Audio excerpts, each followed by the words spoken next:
did was I imported elements of my design which I drew out in Procreate previously, and then I laid them out on an 8.5 by 14 inch canvas template in Canva. I added a little bit of a background, which is a lighter color in comparison to the sharpest colors on my design. You don't need to know how to draw in Procreate in order for you to be able to achieve unique custom designs on your scrunchie. You could just make use of elements that are within Canva to create your designs. And then what I'm just showing here is that when I do these designs and I lay them out, I always leave a little bit of a background at the top that has no designs, as well as at the bottom. This is just going to help me when I'm laying this print on the fabric and then it pressing, as you will see in the rest of the video. So I went ahead and downloaded the designs, and then now I'm going to be printing from the sublimation printer. I also mirrored the images before printing them, and then I would be setting the printer up for the best print quality.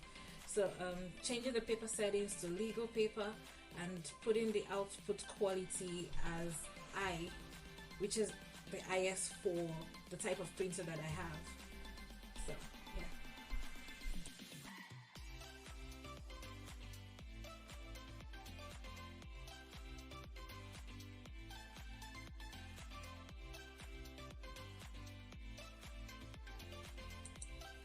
Sublimation works best on 100% polyester materials, so I'll be printing these designs on 100% polyester satin. So yeah, and then I usually buy my satin materials in bulk. It comes at a length of 60 inches. What I'm showing here is how I cut this down to size. For this scrunchie, I'll be making a size of 5.5 by 26 to 28 inches in length. So I'm just showing how I go about, doing the cutting of the fabric in preparation for getting it printed on. I'm splitting it in two here because the length is a 60 inch and I want to get 228 inches fabric length.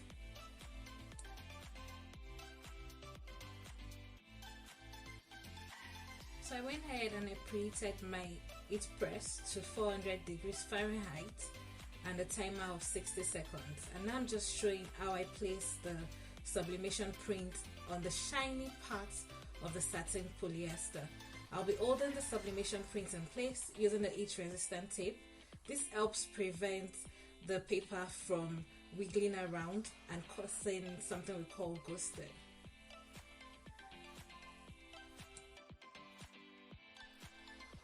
So my sublimation printer prints to the maximum dimension of 8.5 by 14 inches. However, if you've got a larger printer, such as the Epson ET1500 that you've converted for sublimation, then you'll be able to print dimensions of 13 by 19, which makes this actually much more easier for you to do. So what this means for me is that I would need to repeat the placement of the sublimation paper and then repeat the printing process so that I'm able to adequately cover the length of the satin fabric, as you would see me do in the video.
The final results. I'd also gone ahead to print out the strawberry design, and then I'm just showing what it looks like. Look how crisp and sharp this is.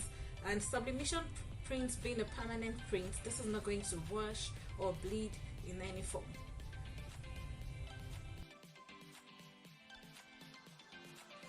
I'll be cutting out the elastic bands. I'm using a 1/4 inch width elastic band, and for each scrunchie I'll need it in a 10-inch length. So what I'm doing now is measuring out a 20-inch length and then splitting that out into 2 individual 10-inch lengths.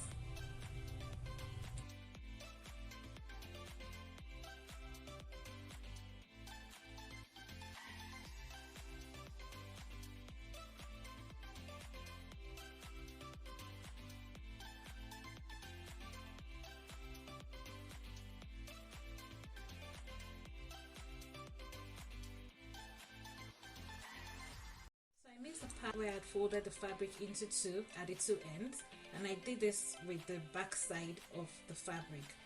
So I'm just showing how I sewed this together, which is the first step to making a scrunchie.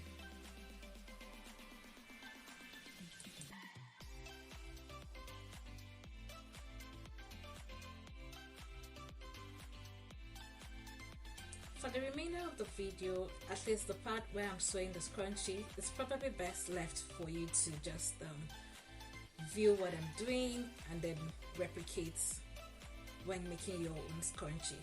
If you have any questions, leave it in the comment section below and I'll be sure to provide an answer to the best of my knowledge.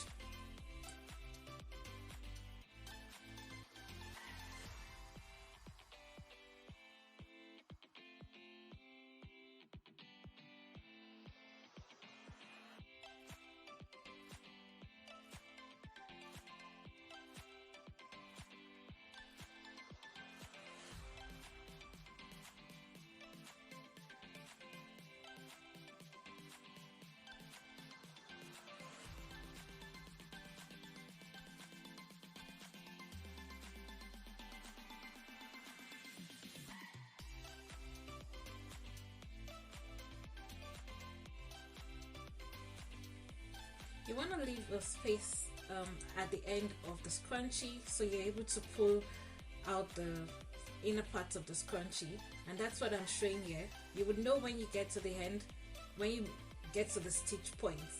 So at this point I'm just checking to see if I have enough gap or if I have too wide a gap for me to pass the elastic band through. So I'm not okay with this gap, it's too wide. I'm just going to sew it a little more.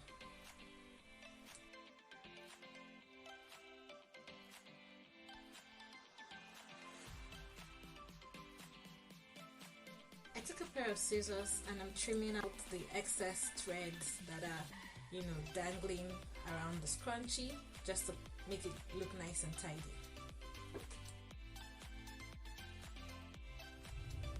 There are 2 methods to fasten the elastic band into the scrunchie. The tool I'm using here is called the Clip and Glide Bodkin tool. I'm doing this now in the reverse form.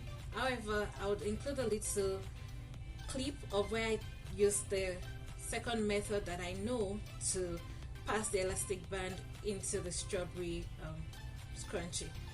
The other method is probably the easier method, so whichever one's your preference.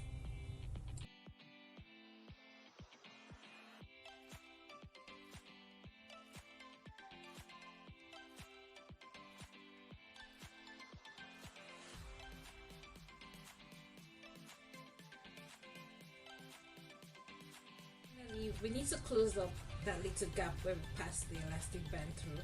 This is also the point where if you have like your label, you could attach to that opening and close it up. That would probably look neater.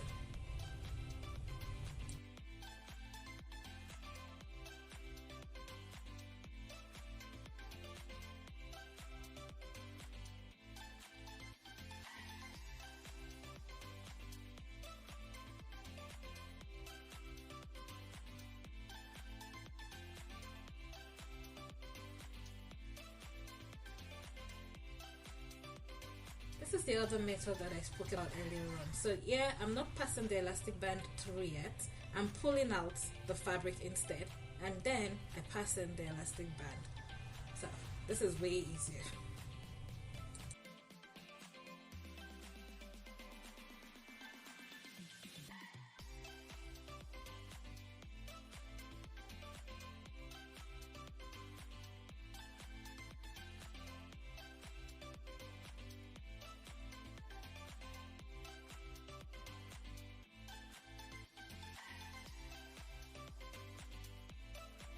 Next, for a scrunchie tag, I go back in Canva, and then I'd already designed this, which is on a 2x6 template. So basically what I did was I brought in my logo, and then I typed out just a little bit of text here, which I'm going to be flipping to the other side. This just ensures that by the time we assemble our scrunchie tag, then the text would be readable. So once I'm done with this, I'll be exporting this design out and then importing back into Canva, where I would then place the design on an A4 canvas template. Then I'll proceed to printing that out, which you'll see in the video.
So next, I'll be taking a little bit of a clear tape, which I'll be using to hold both ends of the scrunchie tag together, as you'll see in the rest of the video.